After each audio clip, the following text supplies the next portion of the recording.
그 길을 우리는 비아 돌로로사라고 말합니다. 비아는 길을 의미하고 돌로로사는 슬픔, 고통, 고난 이런 걸 뜻하는 말입니다. 슬픔의 길, 고난의 길, 이 길은 바로 또 주님이 걸어가신 십자가의 길이기 때문에 우리는 비아 돌로로사를 십자가의 길이라고 표현을 하죠. 빌라도 법정에서 골고다 언덕까지 그 길이가 350m 정도입니다. 사진을 한번 볼까요? 이게 실제로 지금 이스라엘에 가서 보게 되는 십자가의 길입니다. 이 사진들이 무엇을 말하는지를 한번 생각해 봐야 합니다. 십자가의 길에 늘어선 상점들입니다. 비아 돌로로사, 현재 우리가 성지에 가서 보게 되는 십자가의 길은 좁고 불편한 길인데 모두 상점들이 차지하고 있습니다. 거기에는 슬픔도 없고 속죄도 없고 은혜 같은 것도 없습니다. 참회나 회개 이런 거 없습니다. 오직 예수님을 이용하여 물건을 팔려고 하는 상업만 활개치고 있습니다. 예수님과 관련된 각종 물건들과 옷가지들을 만들어서 예수 특수를 누리는 그런 사람들이 저곳에서 장사하는 사람들입니다. 이제 불을 켜도 됩니다. 사진도 꺼도 됩니다.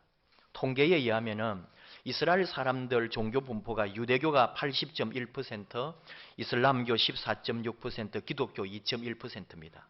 다시 말하면 저기에 있는 상인들 99%가 예수님과 아무 상관도 없는 사람들입니다. 예수님을 거짓 메시아라 하여 십자가에 매단 유대교의 후예들입니다. 예수님을 하나님 아들로 인정하지 않고 기독교와 원수가 된 무슬림들입니다. 이들이 십자가의 길을 장악하고 예수님을 상표로 내걸고 장사하는 곳이 지금 십자가의 길, 비아 돌로로사가 되었습니다. 물건을 팔려고 하는 호객 소리와 돈 세는 소리만 가득할 뿐입니다. 말씀의 표현대로 자기 전대만 가득 채우려고 하는 욕심이 가득한 사람들로 꽉 차 있는 길이 지금은 그곳 십자가의 길이 그렇게 되어 있습니다. 이런 모습이 지금 비아 돌로로사를 상품화하고 관광화한 그런 모습들이 오늘날의 이야기가 아니라 2000년 전 그때도 있었다는 것을 볼 수 있어요.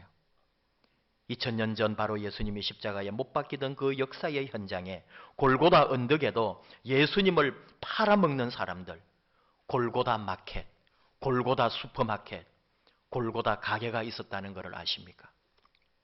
오늘 주신 말씀에 나오는 인물들을 보십시오. 먼저 빌라도가 있습니다. 19절 말씀. 빌라도가 패를 써서 예수님 십자가 위에 붙였어요. 그 패에 나사렛 예수 유대인의 왕이라고 죄패를 붙였습니다. 당시 로마법에 의하면 십자가 처형 시에는 반드시 사형자의 신상과 죄목을 써서 붙여야 했습니다. 그런 면에서 나사렛 예수 유대인의 왕이라는 팻말에는 사형자의 출신과 이름 그리고 죄목이 정확히 들어가 있는 거죠.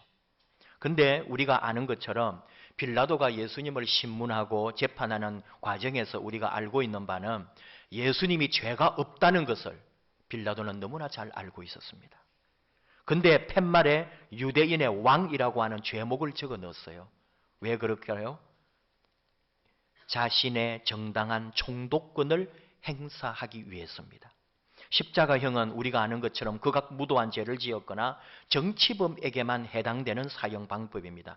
예수님이 극악무도하지 않았다는 것은 누구나 다 아는 사실이고 그렇다면 정치범으로 사형을 시켜야 합니다. 로마 식민지 하에 로마가 인정하지 않는 왕이란 존재할 수가 없습니다. 따라서 왕이라고 하는 죄명은 정치적 반역을 의미하는 거죠. 빌라도는 예수님에게 유대인의 왕이라는 죄명을 붙이는 거죠. 로마가 인정하지 아니한 유대인의 왕으로 자신을 밝혔기 때문에 그래서 정치적인 정당성이 되죠.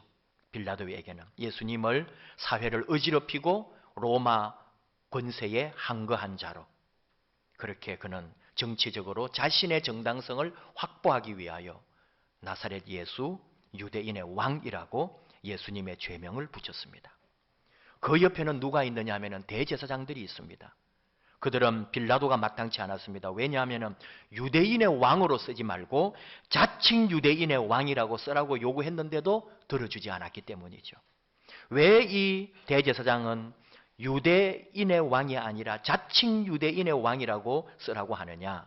만약에 공식으로 로마법으로 예수님을 유대인의 왕이라고 한다면 이게 법적인 효력도 있는 것이고 알고 보면은 역사적으로 예수님이 정말로 유대인의 왕이 되고 마는 거죠. 이 사람들은 로마의 압제에서 구원해 줄 그런 메시아 왕을 기다렸는데 예수님을 보고 아니라고 했는데 저 로마 총독이 예수님을 유대인의 왕이라고 명명했기 때문에 이것을 그들은 거부했던 겁니다. 만약에 빌라도의 계산대로 유대인의 왕이라고 붙이면은 자신들 입장에는 메시아를 죽인 꼴이 된단 말이죠.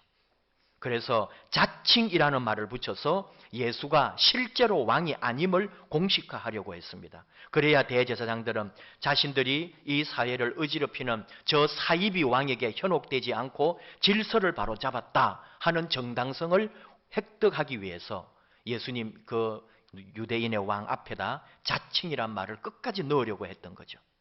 그러나 그렇게 되지 않았습니다.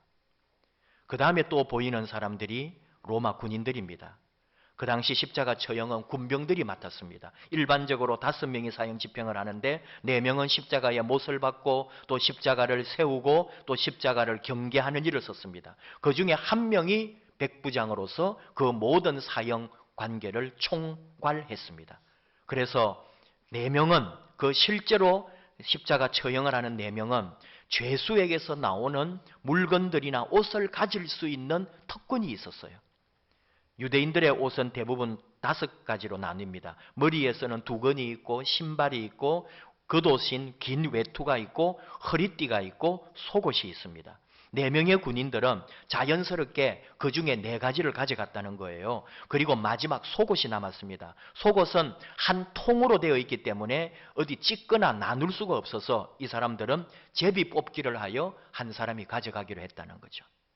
우리가 성화를 통해서 예수님의 십자가에 달린 모습을 봅니다마는 다 천 같은 것으로 하체를 가려 놓았지요. 그러나 실제로 역사적으로 십자가 처형은 발가벗긴 채로 처형하는 겁니다. 우리 예수님 역시 발가벗겨진 채로 십자가에 달려서 죽어가고 있는 거죠. 그런데 얼마나 이 상황이 여러분 여러 가지 생각을 하게 하죠. 십자가에 달려 고통 속에서 피를 흘리며 죽어가는 죄수 앞에 이 군인들은 그 죄수의 물건들을 나눠 가지기 위해서 서로 뺏어가려 하고 먼저 가져가려 하고 그리고 제비 뽑아서 행운을 차지하려고 하는 그런 모습들을 본단 말이죠. 정말로 우리 인생에 대하여 사람에 대하여 우리가 존재함에 대하여 여러 가지 비애를 느끼지 않을 수 없습니다. 이런 골고다의 장면들을 오늘 우리가 한번 이렇게 상상하고 생각을 해보는데 바로 지금 이 21세기에 십자가 길하고 연결해 읽으면 똑같지 않는가 그런 생각이 든다는 거죠. 예수님을 믿는 것과는 아무런 관련 없는 사람들이 예수님을 상품으로 팔아먹고 사는 지금의 비아 돌로로사 주위의 상인들, 십자가 주변에서 예수님을 철저히 벗겨먹고 예수님으로부터 자기가 취할 수 있는 모든 유익을 취하는 군인들 또는 대제사장들 또는 빌라도 이런 사람들 말입니다. 예수님이 십자가형을 선고받은 빌라도 법정이 있던 자리 그리고 처형장까지 십자가를 메고 간 그 십자가의 길 또 예수님이 처음 묻혔던 성묘교회 이런 기독교 순례객들이 많이 찾는 곳은 모두 이슬람 지역입니다. 꼬불꼬불한 그 십자가의 길 양쪽은 다 팔레스타인 사람들이 장사하면서 상점들로 빼곡하게 들어차서 지나가는 순례객들에게 장사하고 호객 행위를 합니다. 솔로몬 성전이라고 하죠. 예루살렘 성전 제일 크게 지었던 예루살렘 성전 그 솔로몬 성전은 거기가 바로 모리아 산이라고 그렇게 전설이 전해져 옵니다. 이삭을 바쳤던 곳이죠. 그 모리아 산 그 자리에 솔로몬이 성전을 지었다고 알려져 왔는데 바로 이 모리아 산 그 지역 지금 현재 예루살렘 그 지역은 7세기에 세워진 황금 사원하고 엘 악사 사원이 지금도 있습니다. 이게 이슬람이 세운 거거든요.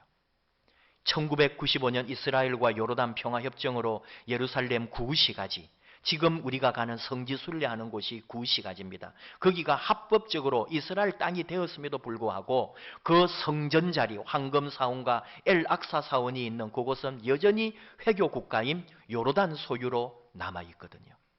골고다 언덕에 지금 성묘교회 아까 얘기했는데 성묘, 거룩한 무덤이죠. 예수님 처음 무덤의 자리, 그 자리라고 생각되는 그 위에다가 아예 교회를 지어버렸어요.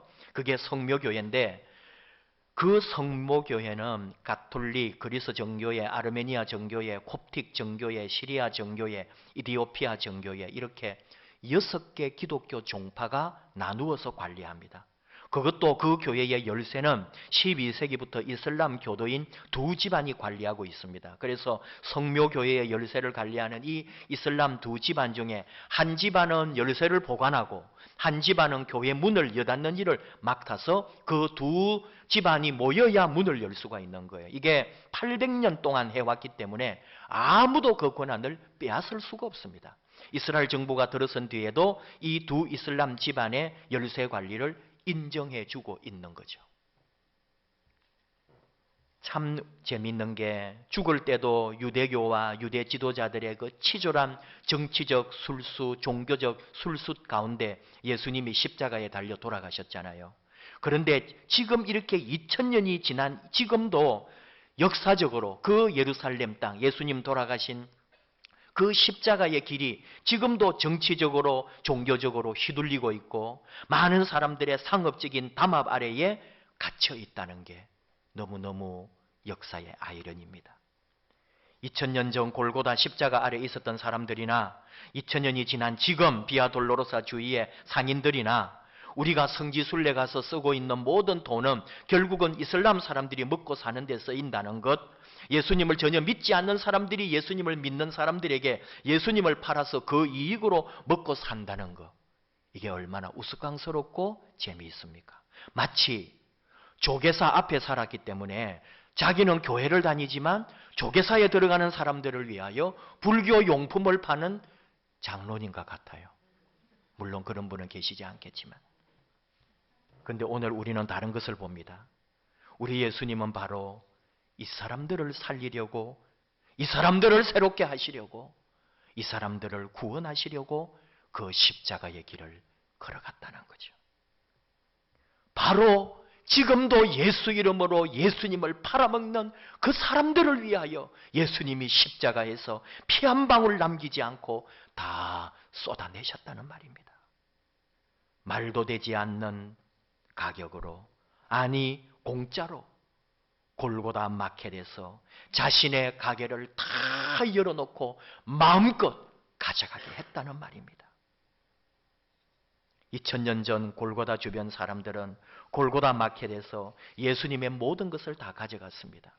그러나 사실 그 사람들은 예수님을 주님으로 그리스도로 고백하지 않습니다. 2000년 후에 지금 비아돌로로사 그 십자가의 길을 독점하고 예수 물건을 내다 파는 이들도 예수님 때문에 먹고 살지만 여전히 예수님을 믿지도 않고 인정하지 않습니다. 이런 역사적인 현장, 이런 시대에 지금도 우리가 살고 있는데 너무나 감사하게도 바로 그 이스라엘의 동쪽의 끝 한반도에 우리 한국의 그리스도인들이 오늘도 예수님을 나의 주님으로, 나의 생명으로, 나의 진리와 길로 고백하고 나의 구원의 주님으로 믿고 있다는 사실입니다.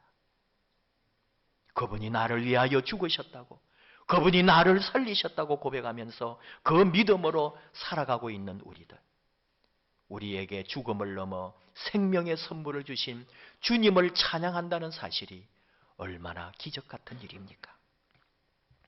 오늘 우리가 하나 더 또 놓치지 말아야 될 것은 골고다 언덕에 많은 사람들이 있지만은 바로 예수님의 어머니 마리아와 예수님이 사랑하시는 제자 요한을 주목해 봅니다. 사랑하는 아들이 눈앞에서 처절하게 죽어가는 모습을 보는 그 어머니의 마음은 우리가 더 이상 말할 필요도 없습니다. 그 어머니를 십자가 위에서 내려다보시며 예수님이 옆에 섰던 제자 요한을 가리켜 말씀하십니다. 여자여 보소서, 아들이니이다. 원어 성경으로 직역하면은 당신의 아들입니다가 더 정확합니다. 간혹 옛날에 어떤 분들은 예수님이 자기 어머니를 여자라고 불렀다고 해서 불효자라고 시비를 걸은 그런 인터넷 댓글들이 있었어요. 철저한 오해입니다. 여자여로 번역된 헬라어 귀나이라고 하는 말은 이 헬라어가 존칭입니다. 존칭 혹격이라고 구분을 합니다. 왕후를 부를 때 또는 자기의 아내를 인격적으로 존중하여 다정하게 부를 때 말이 기나이거든요. 그러니까 예수님이 어머니 마리아를 불렀던 기나이는 황후나 아내를 존중하여 극존칭으로 기나이라고 호칭했다는 걸로 알면 됩니다. 그리고 이어서 사랑하는 제자 요한에게 너의 어머니다 라고 하십니다. 사도 요한은 그 즉시로 예수님의 육신의 어머니 마리아를 자기 집에다 모시고 평생을 모셨다는 전설이 남아 있습니다. 모셨다는 말은 또 헬라어로 영접했다 하는 말이거든요. 예수님의 당부를 받고 그대로 예수님의 어머니 마리아를 요한이 자기 집으로 영접해가지고 자신의 어머니처럼 모셨단 말입니다. 두 가지 의미가 있습니다. 죽는 순간까지 어머니 마리아를 염려했던 예수님의 마음, 우리가 이거 기억해야 합니다. 또 하나 중요한 것은 요한이 마리아를 어머니로 모시게 된 여기에 담겨있는 상징입니다. 뭐냐 하면은 혈연 관계를 넘어서 교회는 그리스도 안에서 한 가족이라는 사실입니다. 이 물한리 교회는 전체 동네 사람이 한 80명 된다 그래요. 그리고 교인들은 20명이고 다 노인들이죠. 목사님이 50살인데 그 교회뿐만 아니라 동네 사람들 일도 다 도와주시는 분입니다. 정말로 진심으로 노인당에 가보면은, 경로당에 가보면은 노인들이 다 고스톱 치고 밥에 먹고 시골 노인들이 거기서 쉬고 있는 거죠. 목사님이 거기 가서 같이 고스톱도 쳐주고 얘기도 들어주고 보일러 고장 나면은 고쳐도 주고, 수많은 사람들이 이 소식을 들은 수많은 대한민국의 네티즌들이 이런 교회가 진짜 교회라고, 이런 목사님이 진짜 목사님이라고, 나도 이런 교회라면 다니고 싶다고 그랬어요. 오늘날 많은 교회들이 욕을 듣고 목회자들이 욕을 듣고 우리 그리스도인들이 비판받는 이때 정말 생수 같다, 샘솟는 샘물 같은 기쁨과 소망을 우리에게 열어준 모란계곡 교회의 이야기였어요. 무엇인가를 줄 수 있다면, 무엇인가를 얻으려는 게 아니라 예수님에게서 뭔가를 벗겨 먹으려는 사람들 앞에서 도리어 예수님을 위하여 내가 무엇을 할 수 있을까? 이 신앙으로 바뀌는 것. 이것이 오늘 우리가 걸어가야 할 믿음의 길이고 우리 교회가 배워야 할 진리입니다. 이렇게 주님이 우리에게 사명 주실 때 이제는 너의 어머니다, 이제는 네가 할 일이다, 이제는 네가 맡아라 라고 우리에게 사명을 주신다면 우리는 결단하고 서원하면서 우리에게 주신 주님의 그 거룩한 부담을, 우리가 맡아야 할 이 교회의 거룩한 사명을 지고 함께 나아가는 거죠. 이것이 교회고 이것이 우리의 사명입니다. 그때 하나님은 사도 요한에게 주신 복을 우리에게도 주실 겁니다. 사도 요한은 장수했습니다. 오래오래 살면서 어머니를 모셨고 또 하나님의 일을 감당했습니다. 누구보다도 깊은 믿음과 성령과 말씀의 영성이 대단했습니다. 그리고 많은 사람들에게 복음을 전했고 무엇보다도 예수님으로부터 가장 사랑받은 제자였습니다.